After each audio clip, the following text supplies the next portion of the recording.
Hello भाई लोग। तो आखिरकार हम लोग लौट कर वापस से आ चुके हैं। अब आप लोग ये कह रहे होंगे कि भाई हम लोग तो मेंबरशिप ले लेते हैं और आप लोग गायब हो जाते हो। तो यार उसके लिए माफ करना कि हमारा जो डेस्कटॉप था वो खराब हो चुका था और अभी न्यू डेस्कटॉप लेकर आए, तो इसी वजह से थोड़ा सा लेट हो गए थे। चलो अब फिर से हम लोग यहाँ पर अपने जो एपिसोड्स है उनको रिटर्न करते हैं और कंटिन्यू कर यहाँ पर आप लोगों को भी मनोरंजन करते हैं। चलिए फिर बिना किसी देरी के शुरू करते हैं आज के हमारे एपिसोड को। उस बड़े से 9 ड्रैगन फॉर्मेशन के अंदर बहुत सारे स्टूडेंट्स थे। वो सभी स्टूडेंट्स की संख्या कम से कम 3000 के अंदर होगी, जिनके अंदर लड़के और लड़कियां दोनों थे। लेकिन क्या इनमें से वो बंदा नहीं है जो अभी अपने आप को यहाँ पर साबित कर रहा है, जिसके पास में इतनी पावर है कि वो पहले से यहाँ पर अपने पहले उस धागे को अवशोषित कर यहाँ पर अपने आप को एक वॉरियर बना चुका है। ऐसे यहाँ पर सभी एल्डर्स सामने के नजारे को देख रहे थे। वो इसी वजह से भी हैरान थे कि यहाँ पर उन लोगों ने जिन जिन लोगों को चुना था ना, उनमें से कोई भी वो बंदा नहीं था जो यहाँ पर अभी सबसे पहले एक धागे को अपने अंदर अवशोषित कर पाया था। और ये उनके लिए बहुत ज्यादा बड़ी बात हो चुकी थी, क्योंकि इनके साथ में तो उनका मूल्यांकन भी पूरी तरह से खराब हो चुका था। आखिरकार अब वो उनको लगने लगा था जैसे कि वो तो बिल्कुल बेवकूफ बेकार से कचरे हैं, कचरे जो यहाँ पर कुछ भी नहीं कर सकते थे। क्योंकि उन लोगों का मानना था कि उन्होंने अभी तक यहाँ पर जितने भी स्टूडेंट्स को यहाँ पर शामिल किया है वो सभी बहुत ज्यादा पावरफुल थे। लेकिन उन्होंने ये नहीं सोचा था कि यहाँ पर ये सभी तो उनके किसी भी काम के नहीं थे। आखिरकार किसने सोचा होगा कि एक ऐसा बंदा जो यहाँ पर अभी इस एकेडमी के अंदर भर्ती होने के भी नहीं आया है, वो नीचे खड़े होकर भी इतने सारे धागों को अपने अंदर अवशोषित कर रहा था। क्योंकि यहाँ पर आज उन लोगों के एग्जाम्स है जिन लोगों ने अब तक भी अपनी एक भी छाप उन 9 ड्रैगन्स के फॉर्मेशन के ऊपर नहीं डाली थी। लेकिन आज वो बंदा जिसने भी इसके ऊपर वो छाप डाली है और सबसे पहले डाली है, वो उनमें से नहीं है जिनको उन्होंने चूज किया था। वो उनमें से है जो बिल्कुल कचरा है। आखिरकार वो कौन हो सकता है?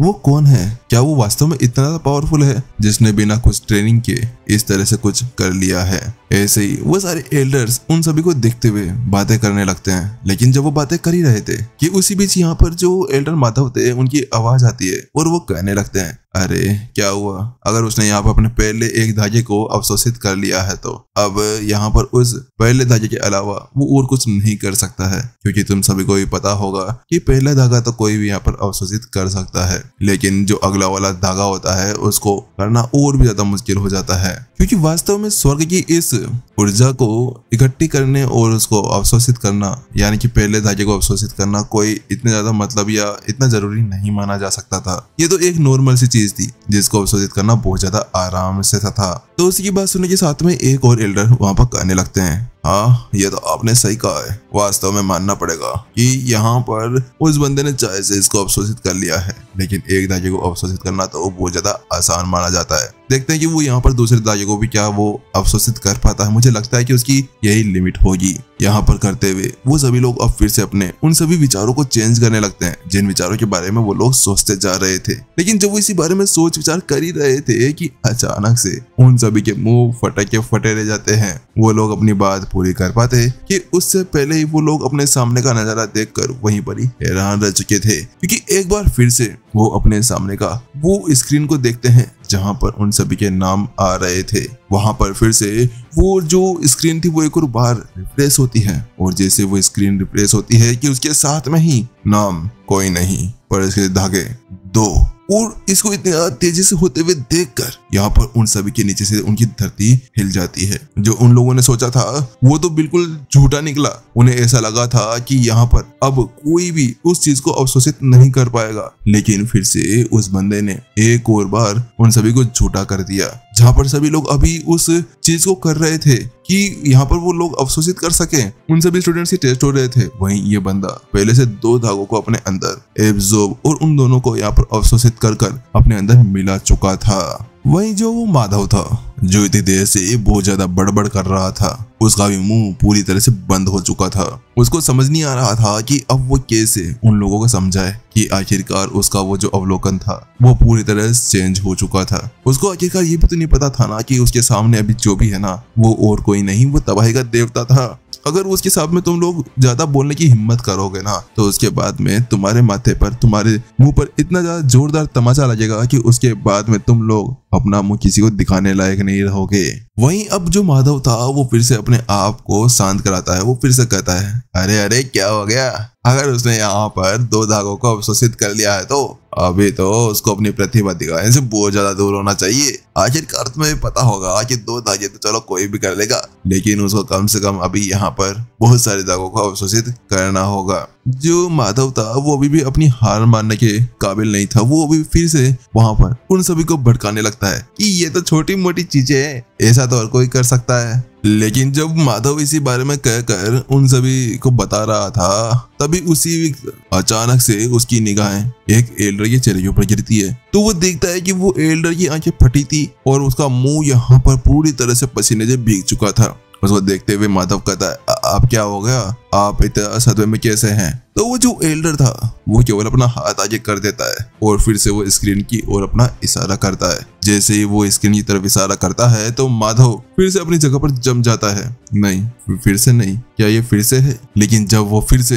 अचानक से उस तरफ देखता है तो उसके साथ में ही उसकी आंखें बाहर निकल आती है। ए भगवान, ये क्या हो रहा है? ये फिर से नहीं यार, फिर से इसने यहाँ पे अपने एक और धागे को अवशोषित कर लिया है। क्योंकि अब यहाँ पर जो वो अंक 2 दिखा रहा था वो अंक अब 4 पहुंच चुका था और उस अंक को देखने के साथ में ही अब तो माधव को समझ नहीं आ रहा था कि उसको यहाँ पर क्या करना चाहिए। क्योंकि अब तो उसकी हर एक चीज यहाँ पर ऐसा था जैसे कि उसके गाल के ऊपर एक जोरदार तमाचा हो। ये हो क्या रहा है? ऐसा लगता है कि वो जो कोई भी बंदा है ना, या तो यहाँ पर मेरी पत्नी का वो होगा, कोई आशिक जो मेरे को यहाँ पर सबक सिखाने के लिए आया है, या फिर लगता है कि ये कोई मेरे पिछले जन्म का यार होगा जो मेरे यहाँ पर लेने के लिए आया है। मुझे समझ नहीं आ रहा कि आखिरकार ये बंदा चाहता क्या है मेरे से। क्या ये मेरे को यहाँ पर आज बर्बाद कर छोड़ेगा? मेरी तो पूरी तरह से इज्जत का फोलूदा हो गया है। मुझे लगता है कि मुझे अब उसको यहाँ पर कम नहीं समझना चाहिए। क्योंकि इस जगह पर यहाँ पर माधव को ऐसे लगने लगा था कि एक गड्ढा हो जाए और वो उसके अंदर समा जाए और उसके ऊपर मिट्टी डालने के लिए वो बंदा आगे से आ जाए।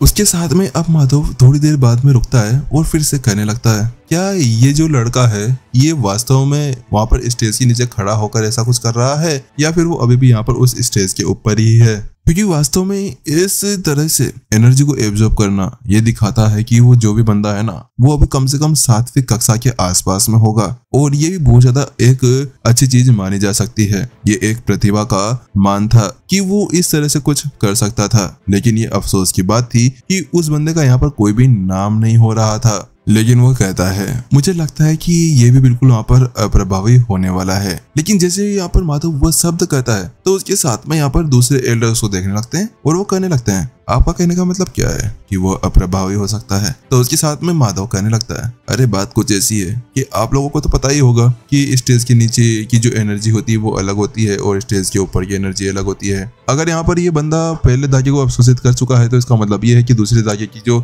एनर्जी थी जो बाहर निकल कर गई थी वो बहुत ज्यादा कम प्रभावी होगी, और इसी वजह से मुझे लगता है कि इसको और ज्यादा एनर्जी को यहाँ पर अवशोषित करना होगा ताकि यहाँ पर वो अपने आप को साबित कर सके। क्योंकि बात कुछ ऐसी थी कि ये अवशोषित किए हुए धागे वो धागे थे जो अभी उन सभी गेप्स के बाहर निकल कर आकर उन सभी के पास में जा रहे थे।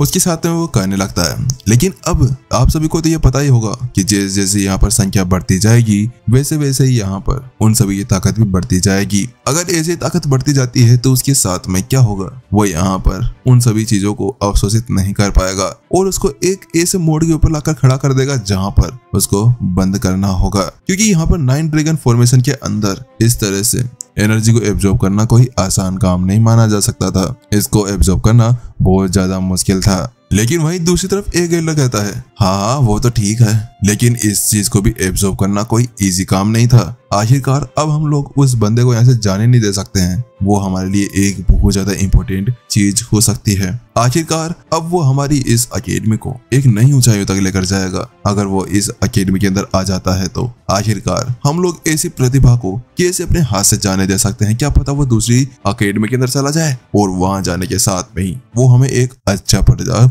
दे सकता था। तो वहीं दूसरी तरफ उसकी बात सुनने के साथ में माधव अपना सर हिलाता है और कहने लगता है, हाँ वो तो ठीक है। उसके बाद में अपने सामने देखते हुए कहने लगता है, लेकिन मुझे ऐसा लगता है कि अब यहाँ पर वो और ज्यादा आगे नहीं जा सकता, क्योंकि वो देखो शायद यहाँ पर वो 4 के ऊपर ही अटक चुका है। शायद वो 4 ही उसकी लास्ट सीमा हो सकती है, शायद वो अब और कुछ नहीं कर पाएगा।